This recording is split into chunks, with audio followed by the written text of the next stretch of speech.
So from there, I'll turn it over to you, Robert. Thanks, Susie. Okay. So, welcome everybody. We got such a beautiful day. I want to thank you all for coming out and enjoying the work. And I have to say, though, that the shooting in Connecticut yesterday is obviously on everybody's minds. I've never seen such an outpouring on Facebook and in the world in general to that. And I posted something about it on my Facebook page, but what I ended up saying was that artists put love out into the world through their work. And for George and I feel like we're in the love business of doing this, really. I tell people, they say, oh, you make a living as an artist, and I say, well, really, I just manage my debt. I don't make a living as an artist. But when people come up to me and say, I love your work, I love that, and the feeling of love, the ability to communicate that, to me, that's the alchemy of art. And my eyes have teared up so many times just listening to music. A song, a situation can just, bring the emotion out. And so I just, everybody says just, hug your friends, hug your children, celebrate life, and to have that tragedy that happened yesterday, bring that human consciousness and awareness together. It just occurs to me that you can't have a day today after a day like yesterday without reflecting on that, and I think everyone is. What happened yesterday? There was what they call a school shooting. There was a young man, 20 years old, who took some guns that apparently his mother owned and walked into an elementary school and shot and killed 20 children aged between 5 and 10 years old, 6 adults and his mother, yesterday in Newtown, Connecticut. Wow. In Fairfield County, where I grew up. And when I was growing up in Fairfield County, Newtown was where the mental hospital was. And they used to talk about sending it to the loony bin in Newtown. And it seems like every time there's one of these, it's a madman who gets a gun. And like that wonderful, beautiful woman, the representative in was it Arizona? Gabby Gifford. Yeah, Gabby Gifford, and it was just like this crazy guy in the Virginia Tech, the same thing. It's like the warnings go off, people are afraid of these people, but nothing is done, and then they end up with the guns, and so the gun people are saying, oh, well, the problem was there weren't enough guns in that school, that the principal didn't have a gun. That was what the problem is. So anyway, it's kind of an amazing situation, but that's what happened yesterday. And I'd heard there was a shooting, but then last night I heard, 26 people, and it was like, oh my God. And then you hear there was a whole class that was wiped out. It's just devastating. Oh, I'm sorry. Life, life. So anyway, so let me prime George to go into some words of wisdom about his life and work. This man is 90 and a half years old, and he hasn't painted lately, but he just had an operation for cataract in his one good eye, and he's saying he can really see things much better now. I was encouraging him to pick up the brush and to get to work, but it was hard because he couldn't see very well. Many of these paintings are done just looking out the windows and the doors of his house. And I'm 61 years old now. And I met George more than 30 years ago when I lived in the village of Andes. And George would walk up the street singing in the morning. And then only recently did I find out that he trained to be an opera singer at Juilliard. He loved to sing. And then he went into the Army during the war. He said he had greetings from FDR, which was welcome to the armed forces. And then after the war, he went to the Art Students League in New York and started painting. Right? He was doing sculpture. He was lucky in the war. He was posted in Panama in the Canal Zone. And because he was a big guy, they asked him to box for his unit. And he went in and he boxed and he got hurt. And the officer, the commander, came to see him in the hospital and said, "Is there anything I can do for you?" And George said, Well, I had had drugs, so I really wasn't in my mind. And I said, I can remember him yet saying, "Ballantine, is there anything I can do for you?" This is the colonel in charge of the whole operation. And I said, I always wanted to sing with the band. So when I got out of the hospital, instead of going back to my gun position, I got placed in the band. And in the band I sang. I made a lot of people happy. When the troops would come, especially after the war in Germany, they would be on the way to Japan, and they would stop on the canal side where we were, on the Caribbean side. And we would get aboard the ship, and we would go through the canal. It took all day to get through. And we had a little show with girls that danced, and a combo, and I sang, and we made a lot of people happy. And at the end of the day, we'd get on a train and come back to what was about an hour and a half, 50-some miles across the canal. And the next day, maybe get on a ship and go through again. So it was very gratifying. We had a captive audience. They couldn't get away from us. Anyway, when I think of little things that change our whole life, you look left or you look right, or you meet somebody at a party you weren't going to go to, and they turn out to be your soulmate or whatever.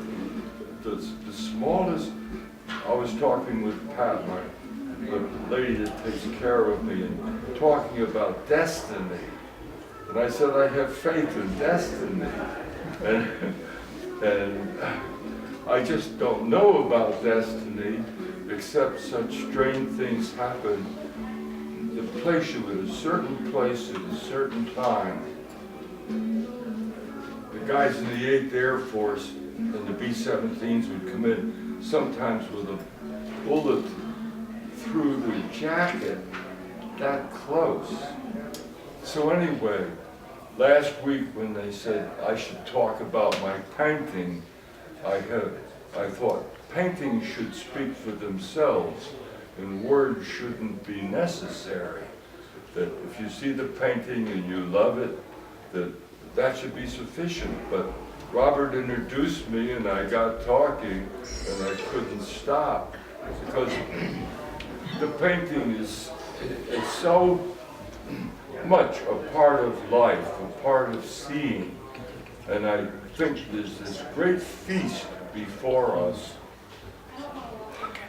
You know, I get up in the morning and it's before daylight.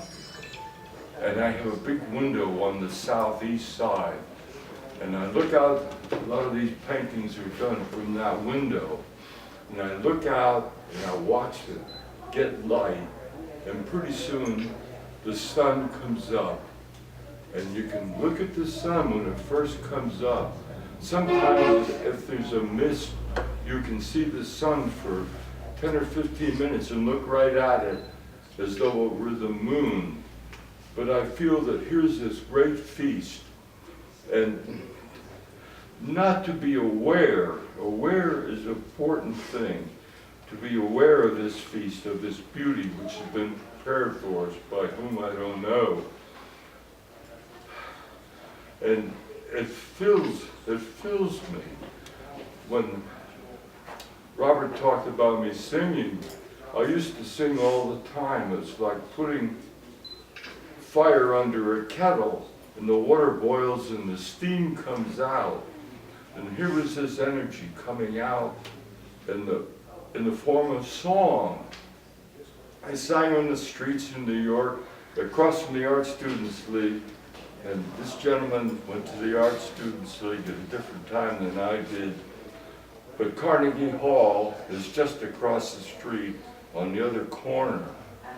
And I had a friend that was an usher there, so I got in to see these beautiful, great pianists and great singers, Alicia Della Rocha and Hoffman giving his farewell concert. But I was walking down the street in front of Carnegie Hall one day with a lady, and I was singing. She was a little embarrassed, but not too much. And these gentlemen, 3 gentlemen, came out of Carnegie Hall, and they had fedoras and camel hair coats. And I was singing, and one of the guys said, "Bravo, bravo, una bella voce." And she said, "You know who that was?" And I said, "I think I do." And that was Toscanini coming out, and he was making a joke, you know, bravo, bravo, what a beautiful voice. And I can remember, oh, I don't want to go into, anyhow, I think how singing changed my life, and especially in the Army, because a lot of my buddies left Panama and came back to the States and went to Normandy +7, and some of them that slept next to me were killed, and one friend I had a hook for the rest of his life. This is why I say little things make such a big difference, that just singing changed my life.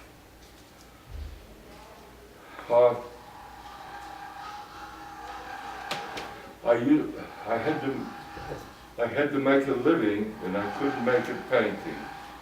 So I had to drive a truck in construction. We made the Pipatkin Reservoir on Route 17. And I used to sing all day in the truck, and nobody heard. And I told this to somebody once, and I said, you know, I was singing and singing, and nobody heard it. And she said, yes, but you were delighting the angels. I thought that was kind of beautiful. But there's a great thrill to me in painting, and just taking, it can be black and white, but I like colors, mixing it on the palette and putting a line on the canvas, and it starts to sparkle. And it's an exploration, because I never know when I start where that painting is going to go. I could start with trees and a mountain, and it could end up by being a nude. Seriously. It's like a force coming through my body, and I say later, well, even today, I looked at, one of these, the one up on the right-hand corner, and I looked at that, and I said, that's a beautiful painting. I can't believe that I did it. And then I realized that I really didn't do it. There was a force that was working through me, and all I did was hold the brush. And it's exciting because you see the thing appear, you see it happen. And I think lots of times, I hate to think of selling a painting,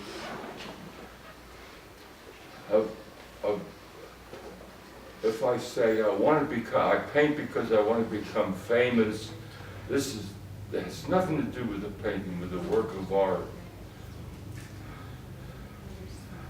It becomes part of a philosophy, and through just sitting, like a meditation, and sometimes I'll just sit and look at the canvas and nothing happens.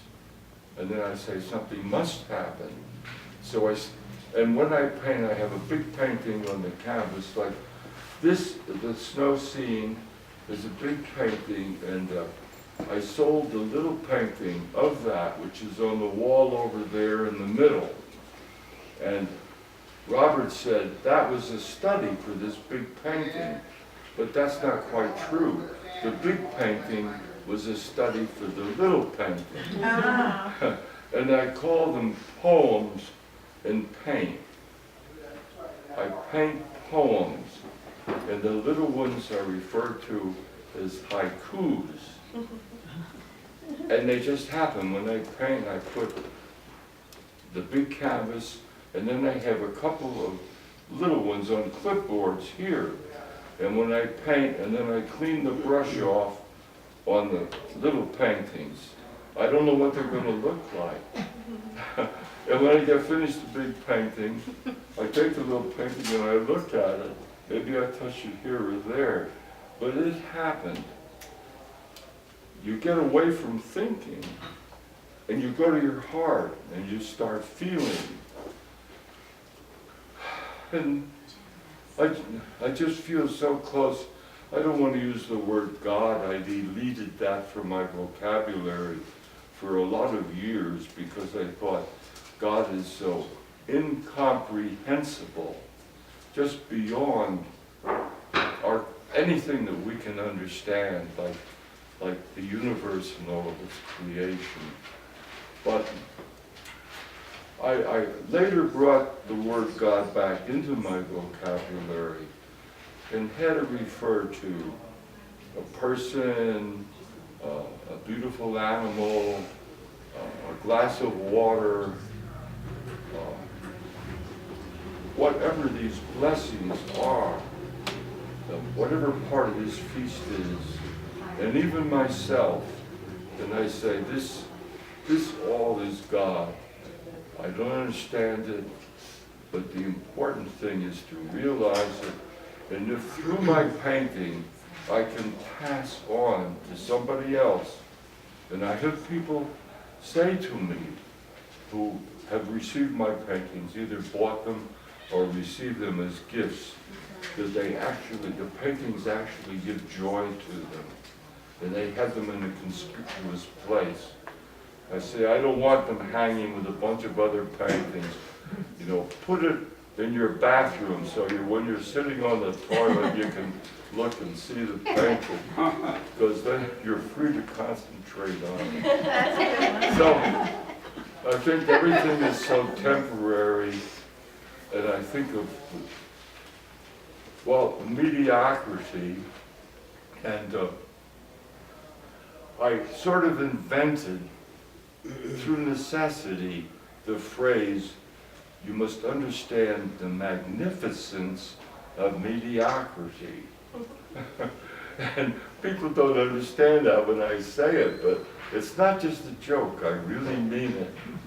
And you think of great genius, where it comes from. Here was Mozart at 3, playing the piano in the attic, writing a complete opera at age 7, and dying at 34.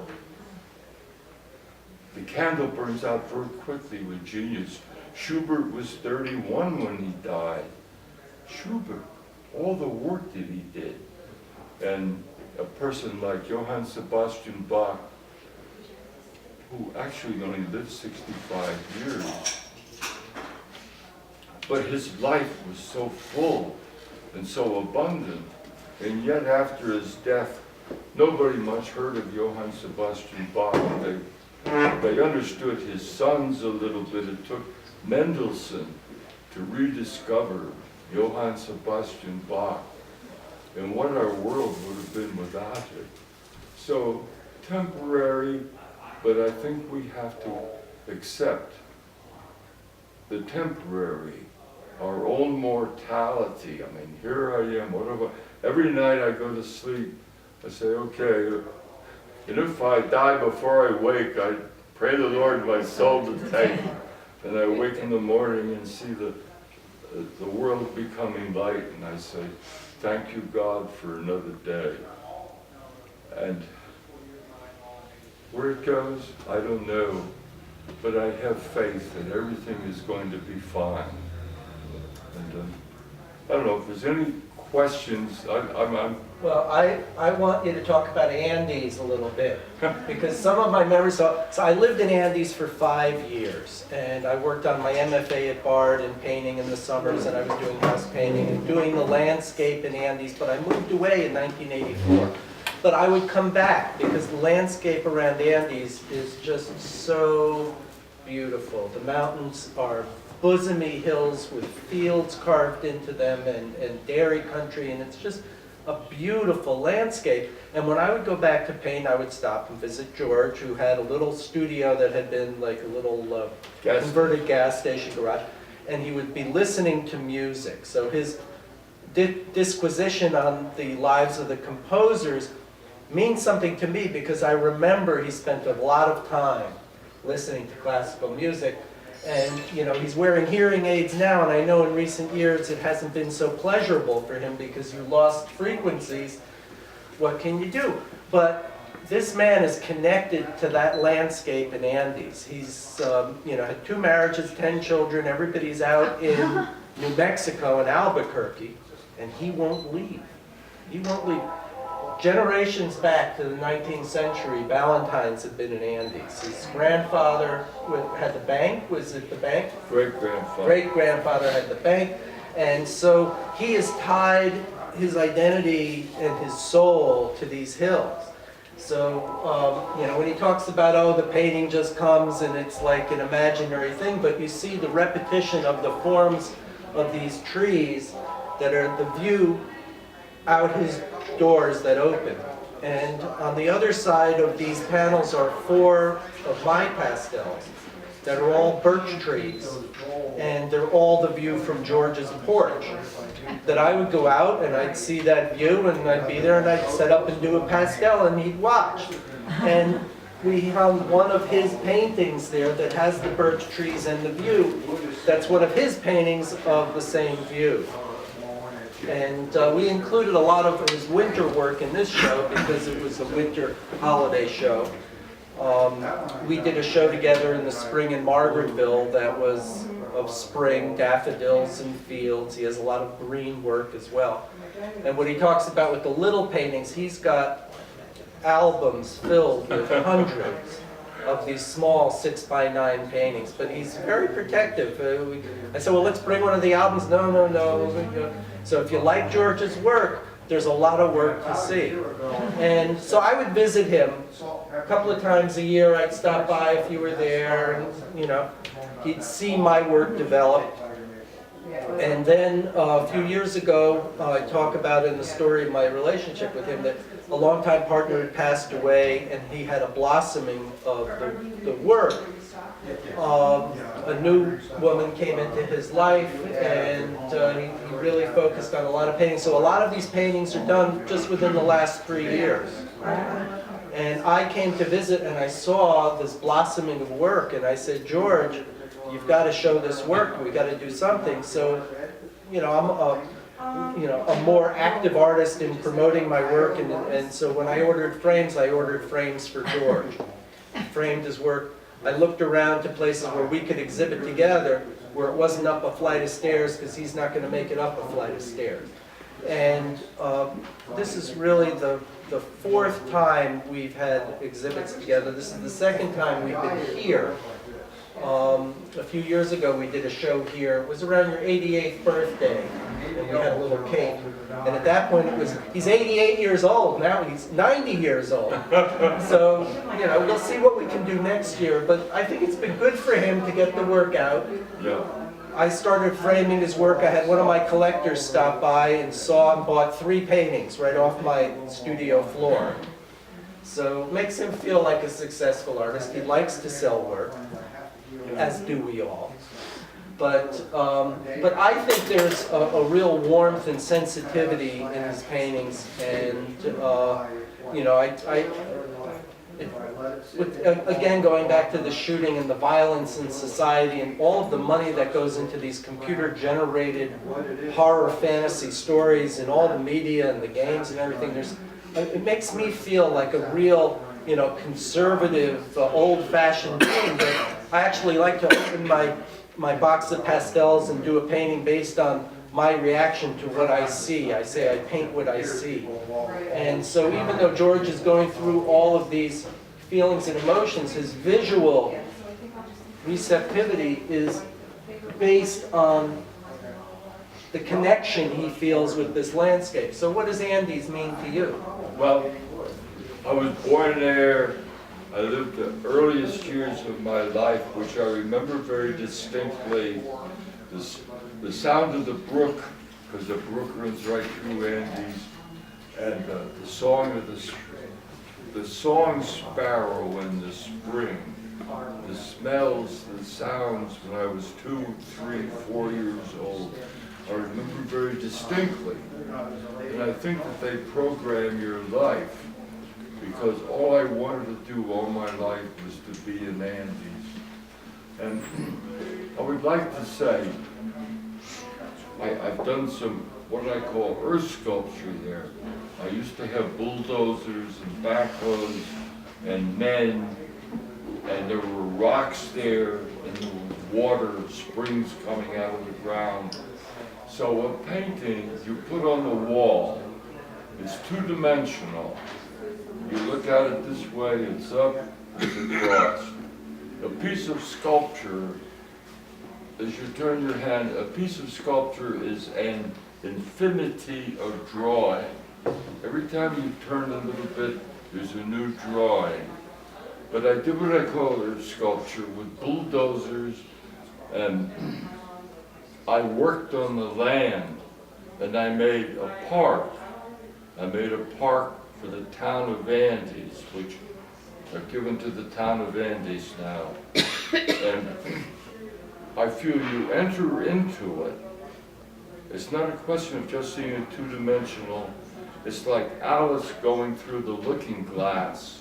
There's a place where you enter into this. And I make little waterfalls, and I tune them so that they have a musical sound which is controlled by the depth of the water and what surrounds it, like the sound box on a guitar. And I tune one waterfall to another waterfall. So if you stand here, it makes a chord. And then when conditions are right, life comes. Amphibians, frogs, kingfishers, blue herons, dragonflies. The sounds are different. You hear the frogs, you hear the peepers in the spring. And it's like, you make the armature and God provides the life